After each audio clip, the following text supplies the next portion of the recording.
우리 하나님 말씀 보도록 하겠습니다. 하나님 말씀 신약 성경 누가복음 5장입니다. 신약 성경 누가복음 5장 27절에서 39절까지 보도록 하겠습니다. 누가복음 5장 27절에서 39절까지입니다. 그 후에 예수께서 나가사 레위라 하는 세리가 세간에 앉아 있는 것을 보시고 나를 따르라 하시니 그가 모든 것을 버리고 일어나 따르니라. 레위가 예수를 위하여 자기 집에서 큰 잔치를 하니 세리와 다른 사람이 많이 함께 앉아 있는지라. 바리새인과 그들의 서기관들이 그 제자들을 비방하여 이르되 너희가 어찌하여 세리와 죄인과 함께 먹고 마시느냐. 예수께 대답하여 이르시되 건강한 자에게는 의사가 쓸데없고 병든 자에게라야 쓸데있나니 내가 의인을 부르러 온 것이 아니요 죄인을 불러 회개시키러 왔노라. 그들이 예수께 말하되 요한의 제자는 자주 금식하며 기도하고 바리새인의 제자들도 또한 그리하되 당신의 제자들은 먹고 마시나이다. 예수께서 그들에게 이르시되 혼인집 손님들이 신랑과 함께 있을 때에 너희가 그 손님으로 금식하게 할 수 있느냐? 그러나 그날에 이르러 그들이 신랑을 빼앗기리니 그날에는 금식할 것이니라. 또 비유하여 이르시되 새 옷에서 한 조각을 찢어 낡은 옷에 붙이는 자가 없나니 만일 그렇게 하면 새 옷을 찢을 뿐이요 또 새 옷을 찢은 조각이 낡은 것에 어울리지 아니하리라. 새 포도주를 낡은 가죽 부대에 넣는 자가 없나니 만일 그렇게 하면 새 포도주가 부대를 떠뜨려 포도주가 쏟아지고 부대도 못 쓰게 되리라. 새 포도주는 새 부대에 넣어야 할 것이니라. 묵은 포도주를 마시고 새 것을 원하는 자가 없나니 이는 묵은 것이 좋다 함이니라. 아멘. 우리나라 사람들에 대한 세계 평가는 크게 두 가지가 있습니다. 하나는 속도감입니다. 그래서 외국인이 우리나라에 오면 제일 먼저 배우는 단어가 빨리빨리라는 단어라고 얘기를 하죠. 그래서 한국 사람들은 빠른 걸 참 좋아한다. 그럴 수밖에 없는 게 1960년대에 우리나라를 생각해 보면 2020년대가 되기까지 그 발전 속도가 다른 나라에 비해서 엄청나게 빠르고 또 생활 속도도 굉장히 빠르고요. 또 하나는 뭐냐면 한탕 혹은 한방 이런 단어를 쓴다라는 것이죠. 그래서 20년 가까이 생활하다가 대학 수능 거기에서 인생의 방향이 크게 달라집니다. 그래서 명문대학에 들어갔다 그러면 그 다음과 상관없이 그 사람의 미래가 보장되는 것 같은 그런 시대들을 이야기한다라고 하는 것이죠. 그래서 대한민국 생각할 때 그런 사람들의 이야기를 많이 하지만 그럼에도 불구하고 이야기할 수 있는 것은 그렇다고 해서 마지막까지 항상 좋은 것은 아니다라고 하는 것이죠. 노력하기에 따라서 그 결과가 달라질 수도 있다라고 하는 것이고 시작은 비록 부족하다 할지라도 그 후에 온전한 것으로 이끌어져서 바른 길을 갈 수 있다라는 것도 얘기되는 것이고요. 무슨 일을 하든지 간에 사람이 굉장히 중요하죠. AI 시대를 지나고 있지만 AI가 감당 못하는 일들 사람만이 할 수 있는 것들이 많이 있는데요. 성공과 실패 어떤 것을 할 때 있어서 사람을 어떻게 선택하느냐에 따라서 달라집니다. 이제 6월이 되면 전국 동시 지방선거가 있게 됩니다. 지금 계속 여론조사 문자도 오고요. 현수막이 새삼스럽게 많이 달립니다. 거기에 보면 다들 자기가 적임자인 것처럼 이야기를 하죠. 정말로 중요한 선택을 하게 되고 그 선택을 통해서 결과가 달라질 텐데요. 앞으로 몇 년이 될지 몇십 년이 될지 알 수 없지만 그 일들을 생각해 보면 우리가 잘 선택해야 되겠다라는 것을 보게 되고요. 하나님께서는 하나님의 사람을 택하시는 데의 방법을 사무엘상 17장에서 우리에게 가르쳐 주셨습니다. 사무엘상 17장 7절을 보면 여호와께서 사무엘에게 이르시되 그의 용모와 키를 보지 말라. 내가 이미 그를 버렸노라. 내가 보는 것은 사람과 같지 아니하니 사람은 외모를 보거니와 나 여호와는 중심을 보느니라 하고 말씀을 하십니다. 사울을 포기하신 하나님께서 사울의 뒤를 이어서 왕을 선택하기 원하셨고요. 그래서 이새의 8 아들을 보셨습니다. 그 가운데 사무엘이 첫 아들인 엘리압을 보면서 이 정도면 되겠다. 이 정도면 훌륭하다라고 선택하려고 했지만 하나님께서는 그를 선택하지 않으셨습니다. 용모와 키를 보지 말라. 내가 이미 그를 버렸다. 그러시면서 뭐를 말씀하시냐면 외모가 아니라 나는 중심을 보겠다라는 말씀을 하는 것이죠. 그래서 하나님께서 사람을 선택하신 기사들을 보면 하나님께서는 그들의 마음 중심을 보신다라고 하는 것이죠. 합당한 자를 선택하시고 그 다음에 완벽한 사람을 사용하는 것이 아니라 준비된 사람들로 만드셔서 사용하신다라는 것이죠. 그러니까 택하시고 훈련시키시고 사용하시죠. 중심을 보시고 그 사람을 선택하신 후에 사용하시기에 충분하도록 훈련을 시키시고, 그리고 정금같이 나오게 하신 후에 그를 사용하시는 것이 하나님의 방법인 것입니다. 오늘 하나님께서 선택하는 방법 중에 또 한 장면을 보게 되는데요. 직업이 세리인 레위를 부르시는 장면이 나오게 됩니다. 이 세리 레위는 다른 이름으로는 마태라고 부릅니다. 레위라고 하는 뜻은 내가 연합되었다라는 뜻이라고 한다면, 마태라고 하는 이름의 뜻은 하나님의 선물이라고 하는 뜻이고요. 예수님의 12 제자 중에 한 사람입니다. 그리고 이 마태의 형제는 학자들에 따라서 견해가 조금 다르긴 하지만 다른 제자인 알페오의 아들 야고보의 형제라고 이야기를 하기도 합니다. 재밌는 것은 이 레위의 직업은 세리입니다. 그런데 알페오 아들 야고보, 흔히 작은 야고보라고 불리는 그 사람은 열심당원이다라고 이야기를 합니다. 열심당원들이 가장 미워한 사람이 누구냐면 로마에 빌붙어서 세리로 사는 사람입니다. 한 집안의 형제가 하나는 열심당원, 하나는 세리로 살아갑니다. 그렇기 때문에 이 레위의 직업이 세리였다라고 하는 것은 사람들로부터 공격당하고 비난당하기에 적당한 직업이었다라고 하는 것이죠. 그래서 예수님께서 이 레위를 부르시고 그 부르심에 대해서 불평과 항의를 하는 바리새인과 서기관들을 교훈하시는 말씀이 오늘 본문의 핵심적인 내용입니다. 세리라고 하는 사람에 대한 불만이라기보다는 세금을 내는 것에 대해서 불평, 불만이 많고요. 우리나라 사람들은 이 세금과 요금을 혼동하는 경우가 있죠. 여러분, 전기세입니까? 전기요금입니까? 근데 얘기할 때 어떻게 하죠? 우리 주로 전기세 그러잖아요. 수도세입니까? 수도요금입니까? 수도요금이죠. 그런데 뭐라 그러죠? 수도세가 많이 나왔다 그러잖아요. 내 거 뺏기는 것 같으면 뭔가 좀 손해보는 것 같고 그렇죠. 근데 사실 따져보면 내가 쓴 만큼 나가는 겁니다. 물론 인상돼서 요금이 올라가면 그 불편함은 있지만 어쨌든 그것 때문에 불편한 거죠. 실제로 조선시대도 보면 그런 사람들이 많았죠.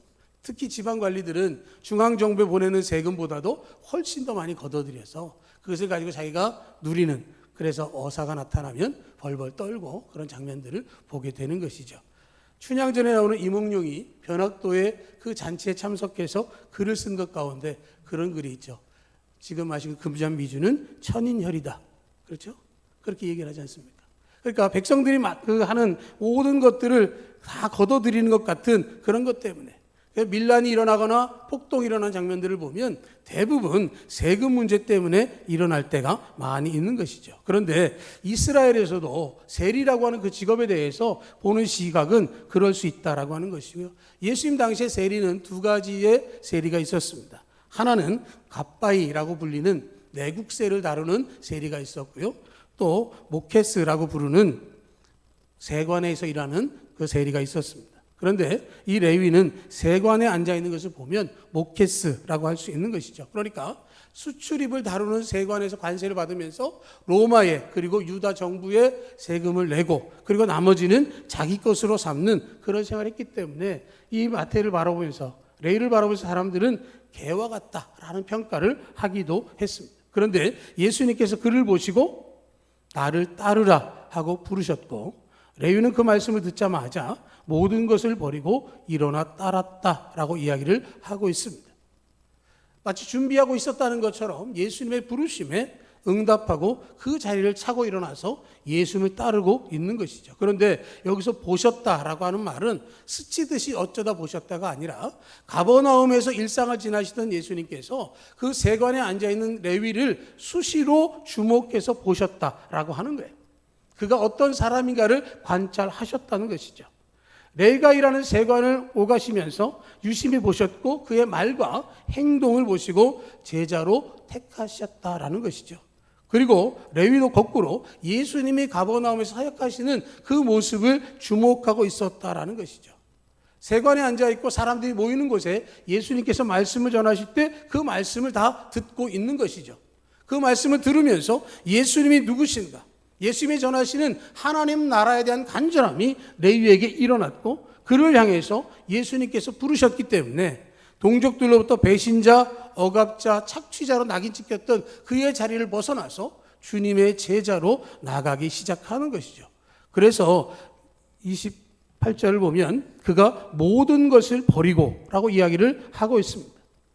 예수님은 제자들이 아무것도 가지지 않고 주님을 따를 것을 원하셨고 이 레위는 그 뜻대로 주님을 따르게 되어졌습니다. 누가복음 9장에 보면 예수님을 따르겠다고 하는 세 사람의 이야기가 나옵니다. 예수님이 택하신 것이 아니라 그들이 자원해서 예수님을 따르겠다라고 말을 하지만 그들은 택함 받지 못합니다. 한 사람은 이야기하기를 제가 나중에 주님을 따라가면 좋을 것 같습니다 라고 기대하고 있지만 그 기대가 아니었고요. 또 한 사람은 아버지를 장사한 후에 따르겠습니다 라고 이야기하지만 허락하지 않으셨습니다. 가족과 작별 인사를 한 후에 따르겠다라고 말씀해도 예수님은 그들을 택하지 않으시면서 쟁기를 잡고 뒤를 돌아보는 자는 하나님의 나라에 합당하지 않다라고 말씀을 하셨습니다. 사람 때문에, 일 때문에 예수를 따르는 게 방해가 되고 그 시기가 미루어진다면 예수님께서는 선택하지 않으신다라는 것이죠. 모든 것을 다 버리고 예수님을 따를 수 있도록 준비되었기 때문에 예수님은 나를 따르라 하셨고 레위는 그 말씀 앞에 모든 것을 버려두고 예수님을 따르게 되어진 것입니다. 자기가 가지고 있는 물건이나 환경을 포기하는 것도 되지만 자기 안에 있는 죄의 무게로부터도 벗어나게 되어지는 것이죠. 그가 장년이 되고 세리로서 취직하고 직장 생활을 하면서 살아온 생활 가운데 일어난 모든 상황들, 자기가 하고 있는 일도 그래서 사람들에게 손가락질 당하는 그 상황 속에서도 살아가기 위해서 했던 모든 것들, 또 하나님 앞에서 온전치 못하다라고 죄책감으로부터 벗어날 수 있는 길을 얻게 되어진 것은 주님의 음성을 듣기 때문이었다라는 것이죠. 레위 안에 있는 그 영적인 갈급함이 예수님께 보였고 예수님의 부름 앞에 레위는 모든 것을 버려두고 예수님을 따를 수 있게 되어졌습니다. 예수님이 보신 것을 통해서 그 역사가 나타나는 것이죠. 우리는 우리 자신을 돌아봅니다. 예수님의 부르심에 응답해서 나는 주님을 따르는 사람이다 라고 이야기를 합니다. 그런데 예수님께서 불쑥 찾아오셔서 레위처럼 나를 따르라 한다면 우리가 어떻게 할 수 있을까라는 것이죠. 우리도 크게 두 가지가 아마 걸릴 겁니다. 하나는 가족이죠. 우리와 함께하는 가족들, 내가 예수님만 따르게 된다면 우리 가족들은 어떻게 될까라고 하는 것이죠. 아버지나 어머니나 아들이나 딸을 나보다 더 사랑하는 사람은 내게 합당하지 않다라는 말씀을 하실 때 그 말씀의 무게가 자기에게 다가오는 것을 생각한다면 그 일은 정말로 쉬운 일이 아니고요. 또 하나님 나라에 들어가기 원했던 부자 청년에게 내가 가진 것을 다 팔아 가난한 사람에 나눠주고 나를 따르라 했을 때 그 청년이 근심하며 돌아갔다라고 성경은 말하고 있습니다. 가족과 돈이라고 하는 것, 가족과 물질이라고 하는 것은 주님의 부르심에 응답하지 못하고 그냥 주저앉도록 만드는 그러한 무게가 우리 가운데 있는 것이죠. 나를 따르라 하는 부르심에 응답하기 위해서는 회개하고 사모하는 마음을 가지고 내가 가진 것을 다 버려주려 하는 마음에서야 그 일이 가능한 것이죠. 그러니까 이 레위라고 하는 사람, 비록 사람들로부터 손가락질 당하는 그런 사람이었는지 모르지만 예수님께서 보실 때에는 그의 마음 가운데에 하나님 나라의 백성으로 예수님을 따를 수 있는 준비가 되어 있다고 본 것이죠. 예수님께서 그를 부르셨고 그는 예수님을 따르게 되었습니다. 그리고 29절을 보면 레위가 예수를 위하여 자기 집에서 큰 잔치를 하니 세리와 다른 사람이 많이 함께 앉아있더라라는 것이죠. 예수님을 향해서 예수님을 위해서 그가 잔치를 베풀었습니다. 세리와 다른 사람들. 세리의 친구는 세리입니다. 세리의 친구들 가운데에는 사람들로부터 인정받지 못한 사람들이 훨씬 더 많이 있을 것입니다. 그런데 그 사람들이 예수님과 제자들과 함께 모여 있습니다. 그 장면을 바리새인과 서기관들이 보고 제자들을 비방합니다. 예수님 향해서 직접적으로 말하지 못하고 제자들 누군지 모르지만 아마 가버나움이니까 베드로나 안드레 중에 누구를 불렀을 것입니다. 왜 너희 선생님은 죄인들과 함께 먹고 마시느냐? 부정한 일을 왜 행하느냐? 너희가 정말 하나님의 나라를 선포한다면 어찌하여 세리와 죄인과 함께 식사를 할 수 있느냐?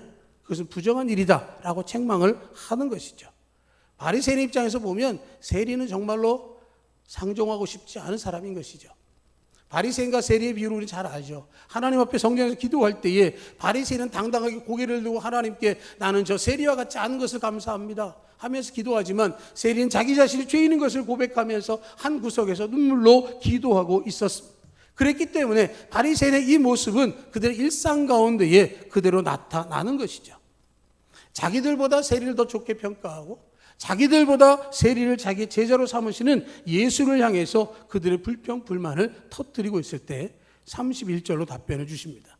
건강한 자에게는 의사가 쓸데없고 병든 자에게라야 쓸데있나니 내가 의인을 부르러 온 것이 아니요 죄인을 불러 회개시키러 왔노라.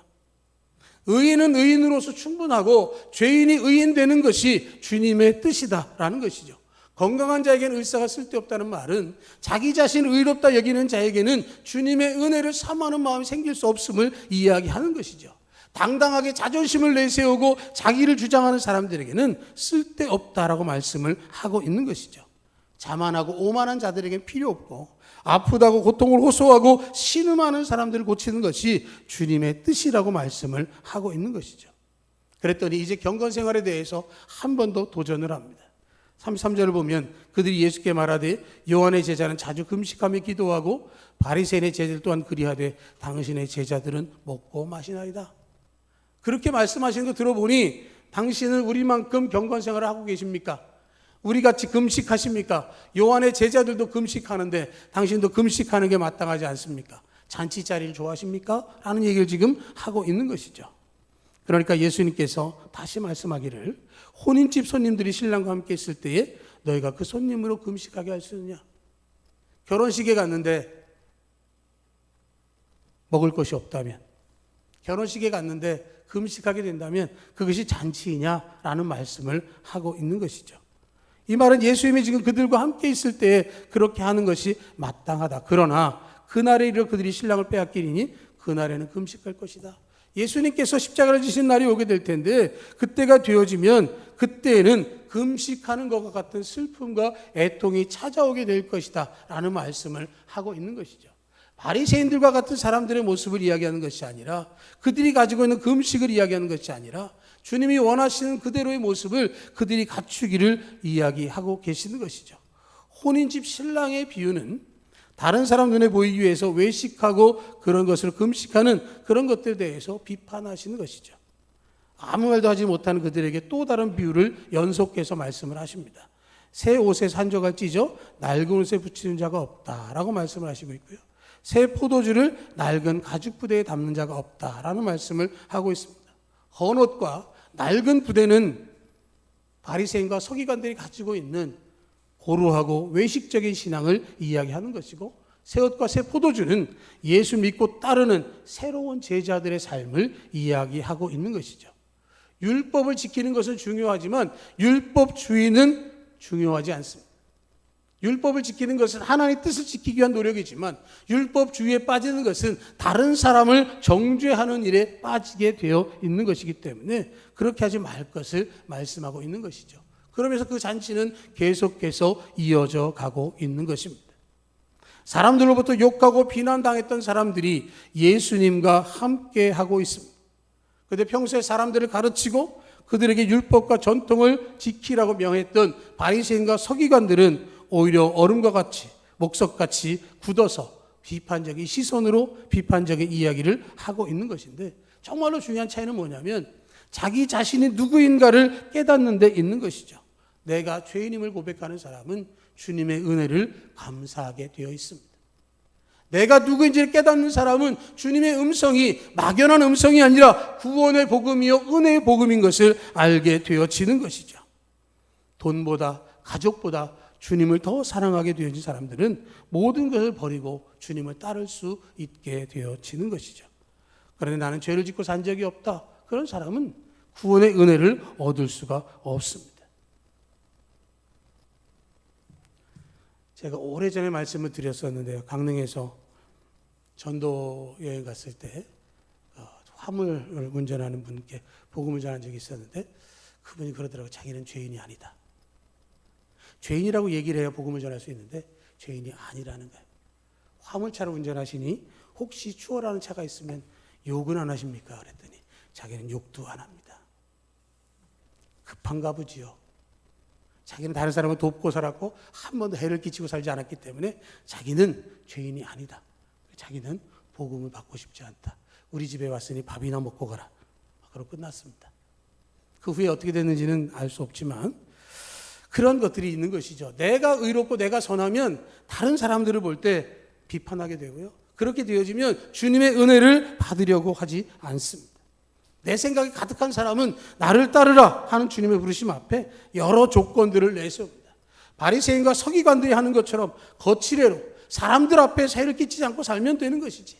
다른 사람에 대해서 손가락질하고 나는 그렇게 안 살지 않나? 라는 얘기를 하기도 하는 것이고, 혹여라도 신앙을 갖는다면 그 신앙의 수준은 너무도 낮은 어린아이의 수준에 머물러 있는 것이죠. 이 세상에는 레위와 같은 사람, 바리새인과 같은 사람들이 섞여 있습니다. 비율적으로 생각해 보면 바리새인들과 같은 사람이 레위 같은 사람보다 훨씬 더 많을 것입니다. 세상 사람들이 볼 때에 바리새인들과 서기관들이 훨씬 더 모범적이고 윤리적이고 정의로운 사람으로 보일 수 있습니다. 그러나 중요한 것은 그들 안에 무엇이 있는지를 우리 주님께서 보신다라고 하는 것이죠. 무엇을 바라고 원하고 어떤 삶을 사는 것인지를 분명히 보시기 때문에 우리 주가 주님 안에서 우리의 중심을 보실 때 어떠한 믿음을 가질지를 알아야 하는 것이죠. 예수님께서 나를 따르라 하는 이 말은 정말로 중요한 말씀이고, 그 부름의 옆에 그 음성이 바로 내게 들려주신 음성이라고 한다면 그것은 나를 택하시고 나를 훈련시키시고 나를 사용하시겠다는 하나님의 뜻이 나타나는 것이죠. 레위는 그 부르심 앞에 즉각적으로 응답했고 주님의 제자로 살았습니다. 그는 예수님의 제자가 된 후에 모든 걸 버려둔 후에 알바니아까지 가서 이란까지 가서 복음을 전하다가 순교했다라고 되어 있습니다. 그는 그의 귀한 역사의 유산으로 그는 마태복음을 기록해서 우리에게 남겨주었습니다. 바리새인과 서기관들은 자기의 주장 속에 빠져 있다가 그들은 화가 있었고 독사의 자식들이라고 하는 저주의 말을 듣게 되어졌습니다.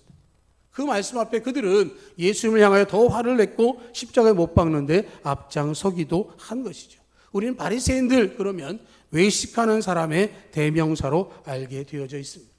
그런 것처럼 바리새인과 같은 삶이 아니라 주님의 부르심에 합당한 삶을 우리가 살아야 할 줄로 믿습니다. 우리는 주님의 부르심 앞에 주일 예배를 드리고 예배 가운데 지나며 또한 이 문을 열고 나아가면 세상 가운데에서 주님의 사람으로 살아가게 될 것입니다. 내가 살고 있는 삶의 현장 가운데서 정말로 내가 진정한 그리스도인의 삶을 살 수 있도록 주님이 내 중심을 보실 때에 부족함이 없고 주님의 은혜 가운데 있음을 통해서 주님의 능력에 힘입어서 믿음의 삶을 살아갈 수 있는 우리가 되어야 할 줄로 믿습니다. 세상에서 바라볼 때 정말로 믿음의 사람이 누구인가를 보길 원한다면 우리 좋은 교회 성도들 보라 하는 이야기를 들을 수 있을 정도로 우리의 신앙이 우리의 삶 가운데서 믿음의 열매가 반드시 맺혀져야 될 줄로 믿습니다. 주님은 우리를 향해서 세심하게 살펴보시고 우리의 연약함을 도우시고 우리의 부족함을 채우시고 우리를 주님의 손길로 인도해 주기를 원하시며 우리에게 그 음성을 들려주시기를 원하고 계십니다. 주님의 음성이 들릴 때에 외면하지 마시고 그 음성에 응답하시고 주님과 동행함을 통해서 주의 열매를 맺어가고 주께서 기뻐하시는 천국잔치의 주인공들 되시기를 주의 이름으로 축복합니다. 아멘.